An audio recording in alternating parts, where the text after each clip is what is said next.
मिळाले नसते ना तर विनायक राऊतला उकिड्यावरची सुद्धा जागा मिळाली नसती.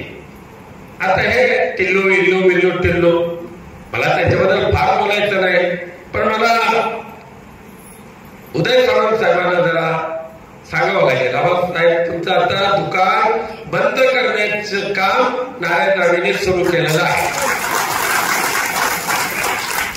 आजपर्यंत आम्ही कधीही सामंत कुटुंबियांचा अवमान केलेला नाही, कधी अपमानकारक शब्द मी काढलेले नाही.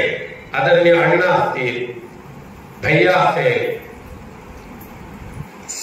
उदय सामंत साहेब असतील, आम्ही नेहमी आदराने त्यांच्याशी बोलतो. राजकीय वळण तर आहे, परंतु रिस्पेक्ट, माणुसकी, संस्कार कोकणातले ह्याची तरी आठवण झाली पाहिजे.